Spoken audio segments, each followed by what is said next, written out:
We've all encountered them, the walking monuments to their own ego. They enter the room like they're royalty, speak as if Google would collapse without their wisdom, and see apology as a sign of weakness. But rather than stooping to their level or letting them throw you off balance, what if you could dismantle their ego without even raising your voice? Not through pettiness, but through philosophical mastery.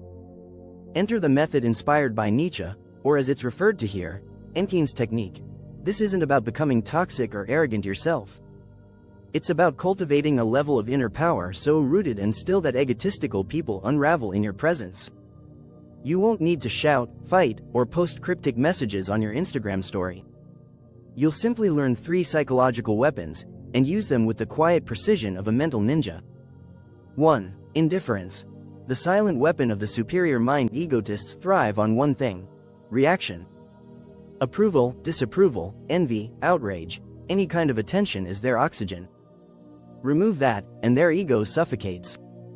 When someone starts bragging about their money, status, or talents, don't compete, don't challenge, don't even blink.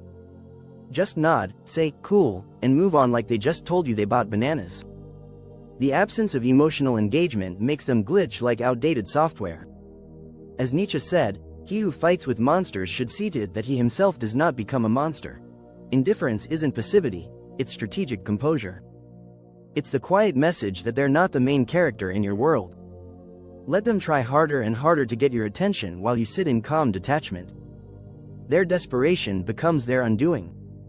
2. Ask the ego a question it can't answer. The only thing more devastating to an inflated ego than being ignored is being exposed, not by insult, but by logic.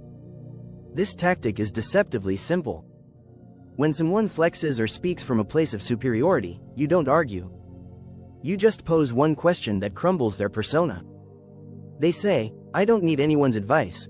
You ask, "Then why do you get defensive when someone disagrees?" They say, "I know exactly what I'm doing." You ask, "So why don't your results match your confidence?" They say, "I'm just being real." You ask, "Real, or just loud and insecure?" This is surgical. It holds up a mirror without throwing a punch. As Nietzsche said, sometimes people don't want to hear the truth because they don't want their illusions destroyed. With this method, you're not destroying the illusion. They are, by trying to explain it. 3. Compliment their insecurities. Loudly. This one is deliciously ironic. Instead of calling out an insecurity, you overcompliment it in public. Imagine someone insecure about not having a degree. You might say, "Wow, you're so confident for someone with no formal education. That's inspiring." Or to someone over-posting on social media, "I admire your confidence. I could never post that many selfies." You didn't insult them. You praised them, but in a way that echoes their biggest fear. It's weaponized flattery, a compliment laced with undeniable truth. Their ego starts to wobble because now they're not sure whether you're genuine, sarcastic, or exposing something they've been hiding. As Nietzsche noted, one must still have chaos in oneself to be able to give birth to a dancing star. This tactic taps into their internal chaos and lets it do the damage. This isn't about pettiness, it's about mastery. The goal isn't to become a manipulative puppet master. It's to be ego-proof yourself.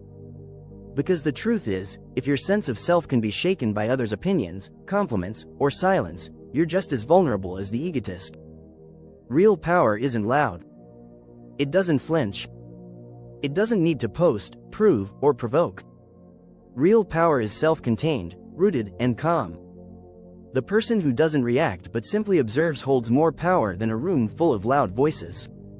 Nietzsche's concept of the Übermensch, the Overman, isn't about domination. It's about transcendence. The Übermensch doesn't need validation. They don't measure themselves by society's applause. They walk alone if necessary, respond with clarity, and stay grounded regardless of the storm around them. Final thought. Ego isn't strength. It's disguised. The ego is a fragile costume made from comparison, fear, and noise. Those who flex the hardest often feel the most hollow. The loudest voice in the room often masks the quietest soul. Mastering your ego and exposing others isn't about being cruel. It's about evolution. You don't need to yell to be heard. You don't need to react to be respected. You just need to see clearly, through the ego games, the performances, and the insecurities, and remain still. Because the most dangerous person in any room is the one who sees everything and says nothing. Now, go be that calm storm. Let others flinch, flex, and fumble. You stay unbothered. And in doing so, you won't just destroy egos. You'll transcend them.